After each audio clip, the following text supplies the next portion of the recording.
Hi, I'm Mark, a do-it-yourself boater that seems to have more boat than I have time. This is Terry. She's my partner, a little goofy, but a great first mate. Together, we like to hang around our boat, entertain friends, visit beaches, go anywhere there's sunshine and a beach, we'll be there. We love walking little towns or making new adventures and recording them to share with our family and friends. All of that means we also have lots of boat projects. This is a do-it-yourself channel. In between socializing and inviting friends out, we do have to do boat work. Come join us.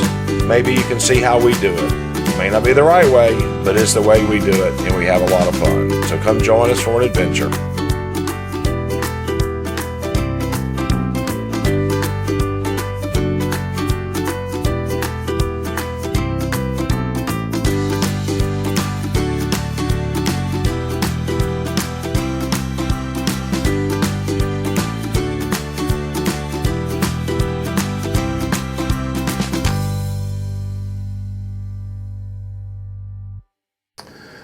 Hey guys, it's been a while. We've been down in Florida.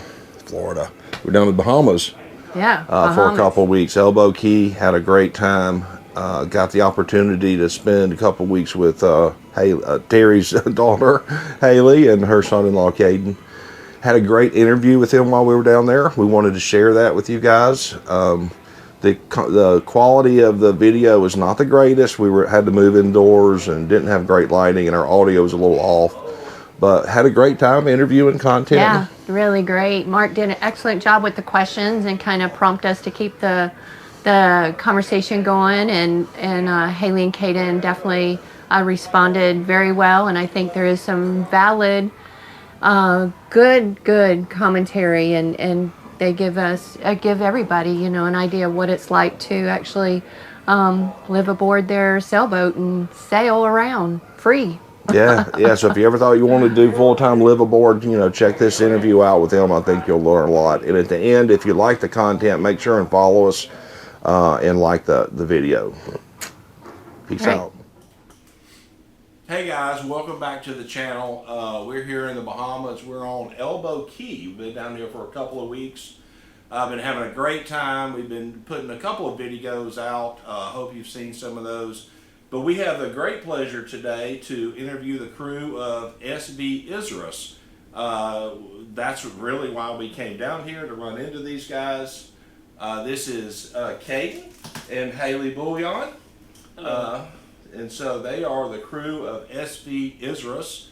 And they are full-timers. So, we're a channel about do-it-yourself boaters and all that kind of stuff, BYOB.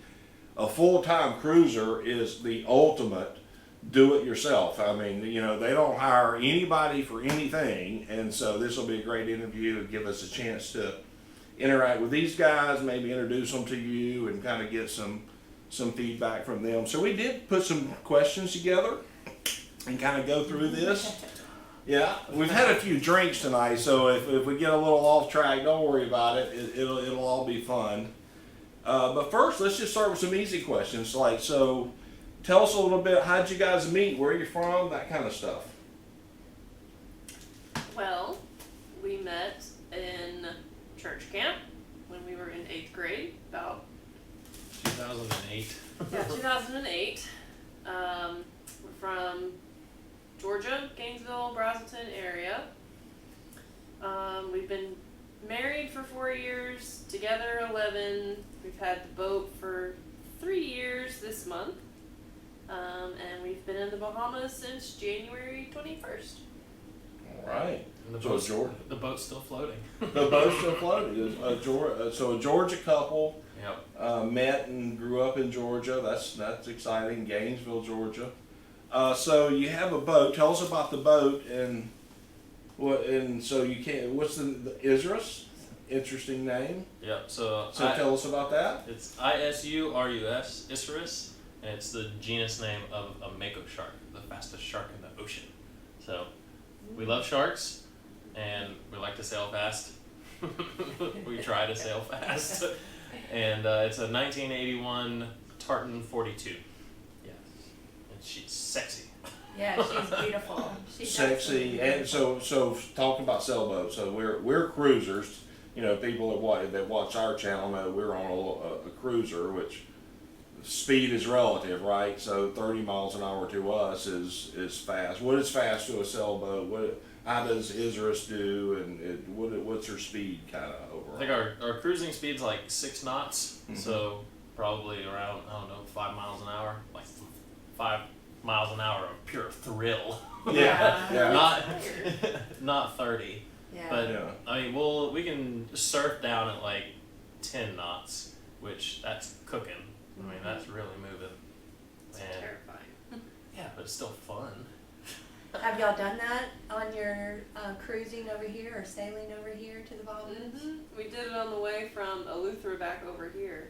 Yep, to the Abacos, and just dead downwind, and it wasn't very big seas. Like, it was probably like 4 foot. The 4 foot feels like 12 foot when you're in it. Yeah. And so Right. Yeah. Right. once it's behind you, then you start sliding down, and it's like a roller coaster. Ooh. It's awesome. Cool. So fun. So while we're talking about the boat, so tell us a little bit. How did you find Isurus? So is this your first boat? What was the search like? Did you know you wanted a sailboat? Did you know you wanted? You said she's a tartan. Is that something you look for? I mean, what was, talk to us about what was the search like? How'd you go through that? How long did it take? Those kind of things. So I guess we started talking about living on a sailboat. What did we figure out? It was like 18? 2018, we kind of, he Yeah. watched a YouTube video. Yeah, watch a YouTube video like this one. And you're Yeah. like, hey man, if they can do it, I can do it. Right, and so we had no sailing experience at all, never even been on a sailboat. Caden got in with the Wednesday night race crew on Lake Lanier and ended up learning some things that way. And he did Just that. crewing on with other people, or Yeah, crewing with other race boats, and then he did that for the fall and winter series, I think, and then we ended up finding our boat kind of unexpectedly on Facebook in May 2020. So we called up the guy that night. It was a Thursday morning. He found it before work. We called the guy that evening. We're like, hey, asked him some questions. We're like, all right, we'll be there this weekend. So we showed up Saturday in Charleston, looked at the boat, looked at a couple other boats, and, we saw her. That was kind of it. Yeah, she was old and she was out of our budget, but she looked awesome. And- like a typical boater. And he could actually stand in it. Yeah, that was one of I the guess that's a big criteria. You're a big fella. You're what, 6'2", 3"? 4, 5. 4. Okay. Yeah, so we got on a few boats. Like we looked at a Tartan 37 that weekend, and it was like no bueno because Yeah. you can't. I mean, you have to stand up to live Right. all the time. Yeah. Right. Yeah. So we ended up with a boat. Our original goal was like 36 feet. Yeah, 36 35 to 38. Yeah, because the smaller is easier, but yeah, I not if you want guess to stand up. added length. If you have a boat, which I guess if you're watching this channel, you probably do have a boat. Every foot forward it means a foot wider, and it means berths are a little bit bigger. Add a couple inches here and there. Galleys are bigger. Bathrooms are bigger. Your pockets gotta be Heads are bigger. Yeah, everything's bigger. Right. But our boat, even though it's 42 feet, I mean, we have boats, like our friends have boats that are smaller than us but have more inside space than we do because our boat is such like an old school design. Our transom's only 40 inches wide. So we have like a 13.3 foot beam in the widest point, but it comes all the way back to 40 inches. So a lot of that space that you guys might get in a cruiser, because it's going straight back, Right. we don't have that. Right. So it's not as big and spacious as you might think with a 42 foot boat. It's good for 2 people. It's good for 2 Yeah. people. No more. Any more than people you'll be roughing it. I mean, you could sleep there. You could do But it. you'd be roughing it. You wouldn't have very many luxuries. No. Yeah. So you said you bought it in Charleston, Yeah. and then you moved it down to Lanier, and so that's where you learned the boat, learned how to sail. You said you were doing Wednesday races and stuff like that, but I assume you guys started from scratch. Yeah, I didn't know Watch how to. like everybody, watch a few YouTube channels. Yeah. I can sell, And then took our ASA 101 class After we got we the bought the boat. Like we bought it, we trucked it all the way to Georgia, and then we took the class. Yeah. Like you could do it. Was that helpful? Did you find it helpful? Did it teach you basics? I mean, where did Oh, you truly, like today, do you feel like you know how to sell, right? I mean, I assume you do. So it's You're still always learning, right? learning. Okay, yeah, you're always learning. The course was really good for like terminology because everything has a different term. So that was very helpful, knowing that kind of thing, knowing right-of-ways, knowing rules. And you do the course on like 22. Mm-hmm. So it's much mostly smaller. it's mostly applicable Right. to Yeah. a big boat, but like so many things are different. Right. I've used it more as like team building because Well, you already knew the basics. yeah, like she needed to learn the terminology, but then we also needed to learn the terminology together because like lots of people call it the same thing, different things. Right. So we had to like start on the same page. So that was helpful. That was very helpful. Yeah, so you got your feet wet in Lanier, you learned how to do that a little bit. A little birdie told me maybe you went and started doing boat deliveries or did a couple of those. I mean, kind of tell us about that experience and Yeah, just some good and some bad, I hear. yeah, just get on Facebook and see who's moving a boat and where they're going, and then use your intuition and common sense if you really should go or don't go. I moved one boat that was good, and I moved one boat that was bad, and then the one that was bad really like the boat wasn't very good, but it was a lot of people like me that didn't have experience. Right. So it was like a culmination of multiple delivery crew that didn't have the experience, and then bad weather. It's a domino effect. Yeah. So Right. You just But even you in gotta that, learn somewhere. there's experience, right? Yeah. You learned a lot. You learn, the sea she's not a Yeah. very... Don't go to the schedule. Schedules, you throw those out. The sea's not very forgiving. I mean, you got to be very respectful of the sea, all that kind of stuff. But, yeah. If it's too bad, just don't go. Right. Yeah. Right. Yeah. Yeah. Know your boat before you pull her out of port, Or for go sure. the ICW. Yeah, true. Yeah. That's so boring. So Isurus, you tell us about when you bought her, the condition she was in. What did you need to do? We're a do-it-yourself. We've already. If you watch our channel, you see we do stuff ourselves. You guys do stuff yourself. What did you have to do to the boat to get it ready to sell? You spent a couple of years on the lake learning her, I guess retrofitting her, getting her ready to sell, and tell us a little bit. We had to switch it because it's really like an old racer cruiser, and so it was from New England, and so it used to race, and so you don't need like live aboard luxuries, you don't need sun protection, you just need to go fast. No canvas. Yeah, and so we brought it to the lake to be like a little staging ground to figure out what we need to do to it, and then to have time to do it, because like these guys, you do it yourself. You're not going to do it fast. Right. You're just Right. going to do it, and As the budget allows. yeah, right? yeah. Exactly. Hopefully do it well.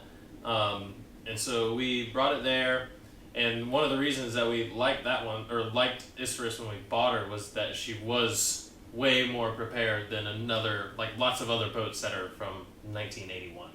Yeah. She was well taken care of and babied her whole life.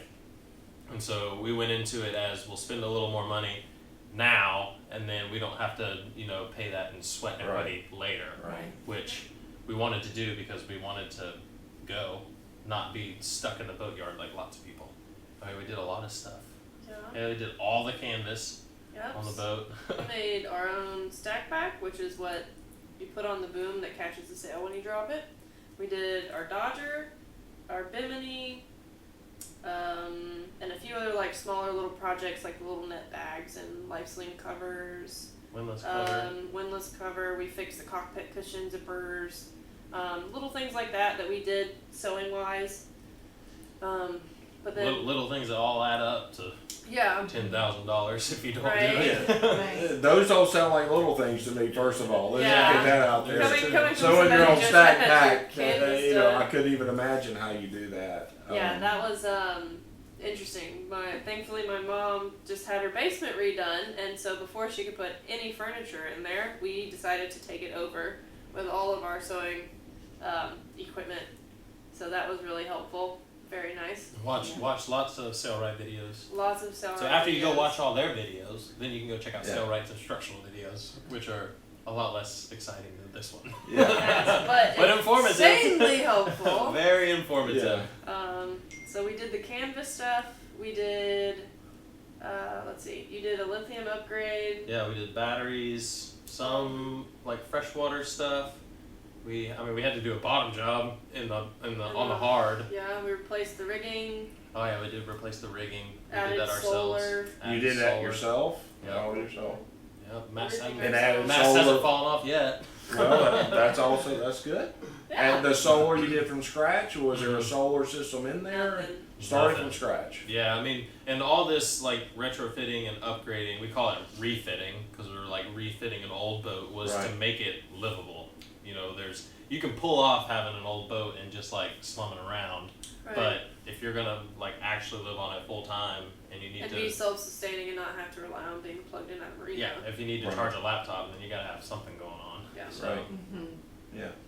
So before we go to the next set of questions, you introduced a little bit of a bombshell there. You called this lady. What did you call this Oh, lady? was I not supposed to do that? No, it's Oh, okay. it's just Oh. a right. Well, but we haven't said that yet. This is so my mother. so that is why we're down here. First of all, is that Terry needed to see her children, which is her daughter and son-in-law.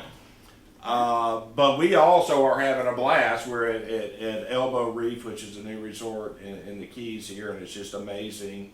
And you guys now are sort of associated with it, so Yep.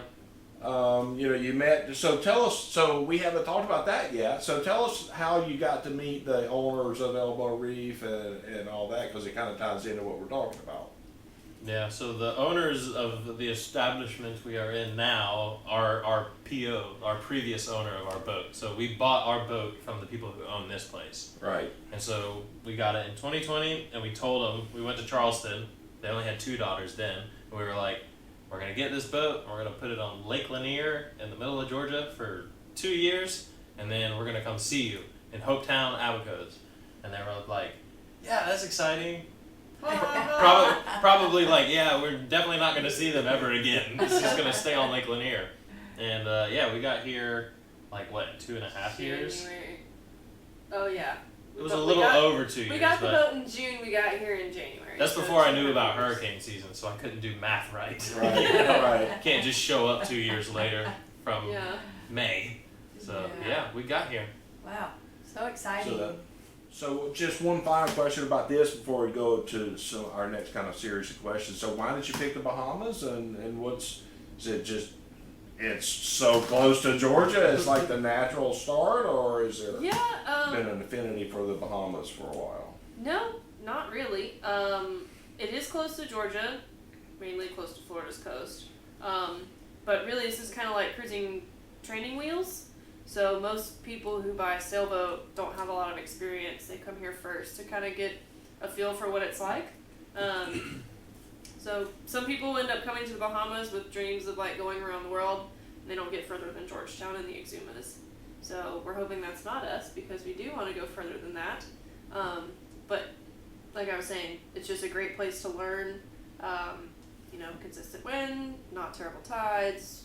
I mean, it has its days, but it's just a nice, easy, here's cruising and how to do it.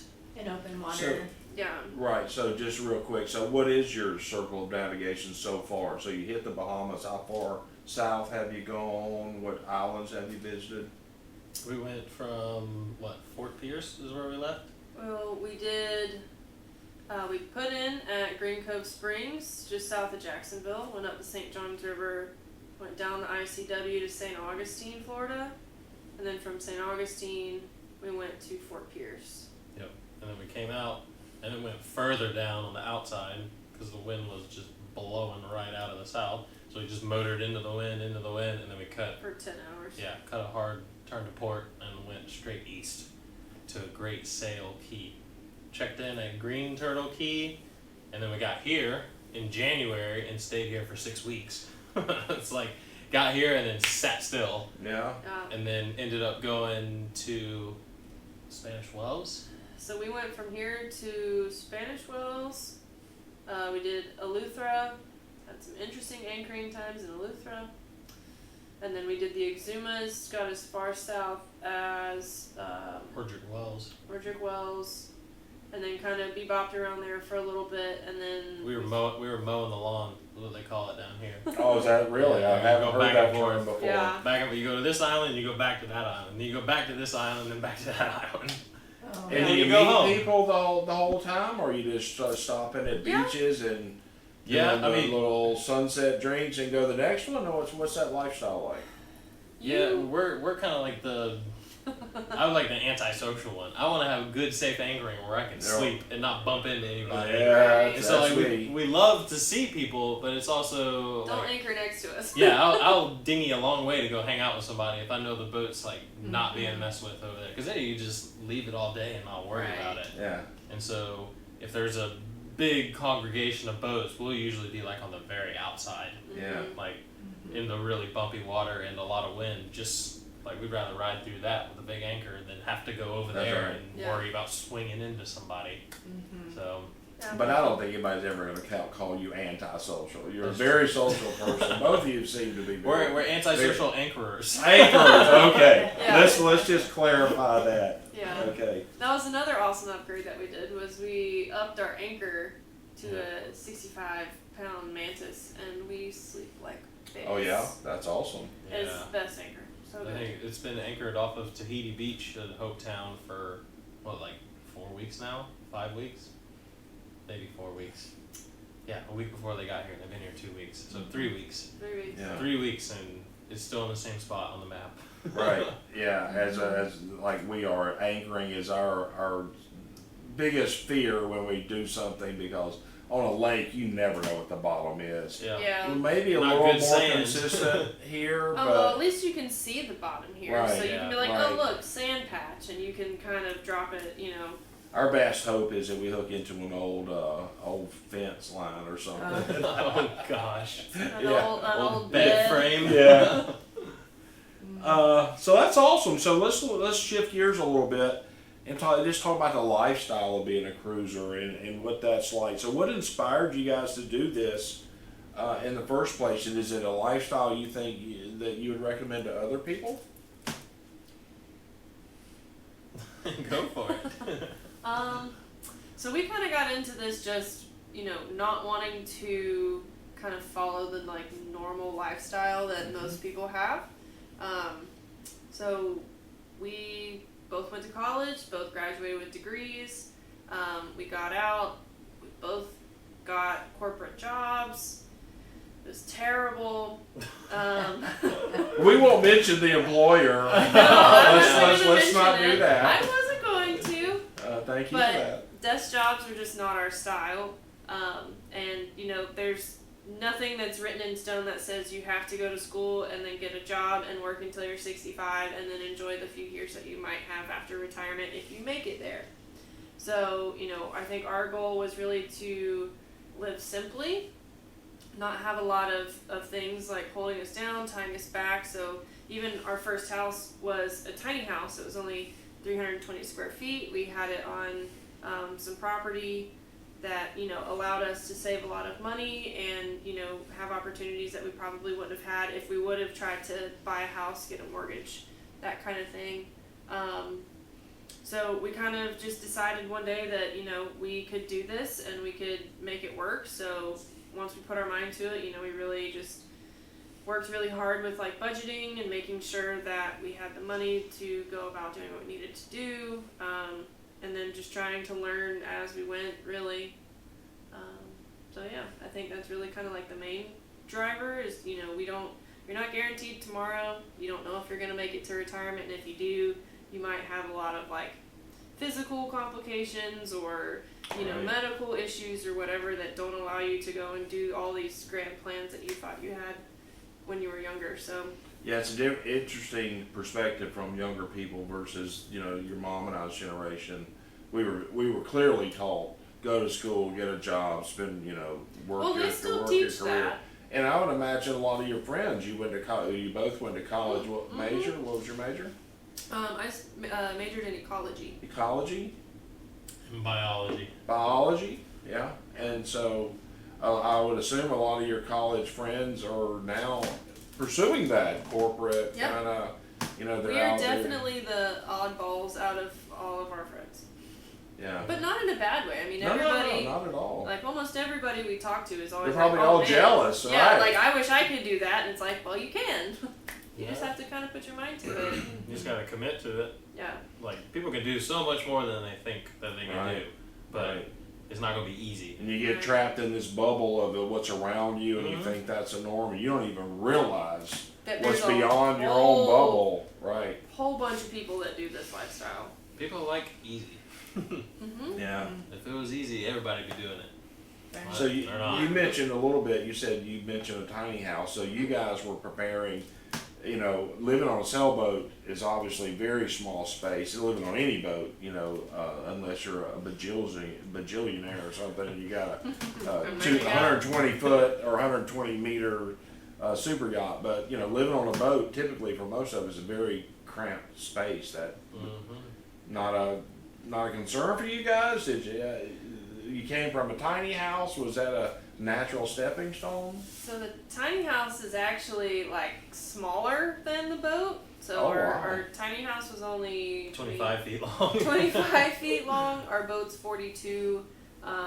The tiny house was 8 feet wide, and the boat at its max is 13. But the difference is the tiny house was lofted, so there was a lot more. It feels bigger. It feels much bigger just because of Visually. the open You can space. go up the mast. Yeah, you Sure. can. But it was like white and bright, and so it felt much larger than it really was. The boat, with it being old school, all of the walls are wood, the cabinets are wood, the floors wood, everything is like a darker wood, which is really cozy, and it's like nice and homey feeling. But it does make the space feel a little bit smaller than it would if Right. it was, white or a lighter color. But that was one great thing about the tiny house is we didn't get to acquire a whole bunch of, things that we have no purpose for. So, we didn't have basements full of boxes or attics full of stuff to have to like sell and deal with. Like Right. most people that do this, they have to kind of sell their house, sell their car, sell all the things, and get Yeah, rid of everything. The people we talk to down here, they cash out. They sell everything, buy a boat, live the lifestyle. Some never go back. Some do it a year or two, go Right. back. Mm-hmm. So we didn't have to do that whole step. Like we still have the tiny house. Granted, it's for sale, but Do you ever plan to buy some dirt and go back to land life, or is this just a unknown yet? I plead the fifth. My mother-in-law is present. Yeah, Who knows where we'll be yeah. or where we'll go. When I'm we sure she'll promise find no- us and No come see trick us. questions. We were not going to ask trick questions. That's good. So how do you support yourself? I mean, you're down here, you're cruising, you save money, you're working. What's your life? What's your daily routine, so to speak? Yeah, I mean, for it's just a really good budget, and that's what it started as. Whenever we went to Charleston and we visited the boat for the first time, and like that night we went back, and it was like an Excel spreadsheet. Like put our incomes together, and it's like, how long do we have to sit in a cubicle to live on a boat? Right. literally, That's Just awesome. That's a did good. the That's math. a good perspective. And so that's when it's like, yeah, we can spend 2 years in a cubicle, and that'll probably buy us maybe a year, maybe 5 years, because Yeah, you we don't really really know didn't what know. stuff's gonna cost, but you can have like a good guess. And so that's what we did. We're like, if we work there for 2 more years, 3 more years max, then we should be able to like at least make it a year, Right. and then we won't regret it. Yeah. That's the biggest thing. Yeah, that was what we always said is like if we make it 6 months, like that's awesome. If we make it 6 years, that's awesome. I mean, we didn't really have like a expectation of like being able to go a certain amount of time. We just really wanted Right. to be able to get out there and do it. Really.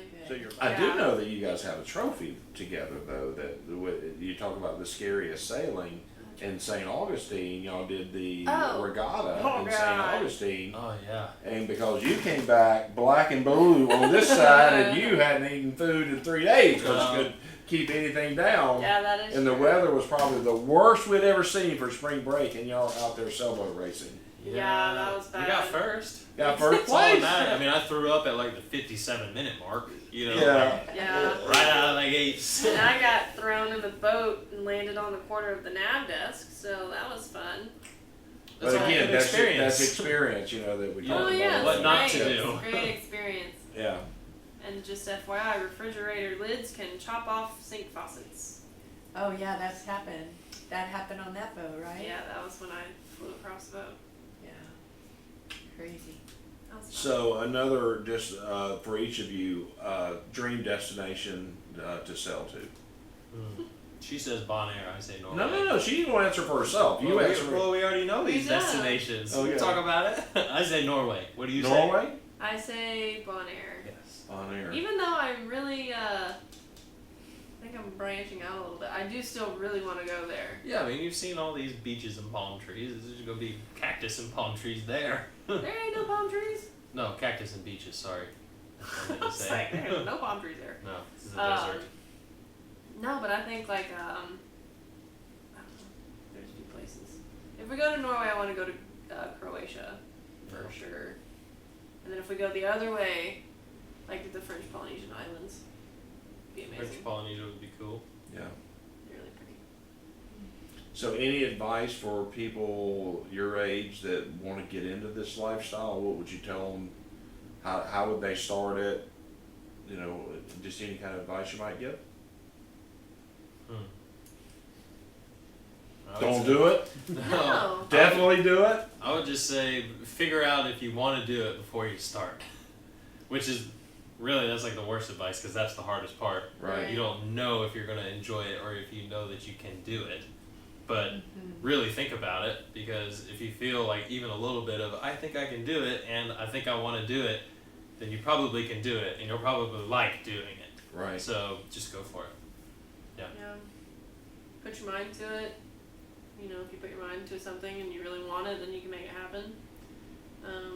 We say all the time, there's people out there that have gone many, many, many more miles than us with a whole lot less sense Right. than us. Yeah. Right. It's not rocket science.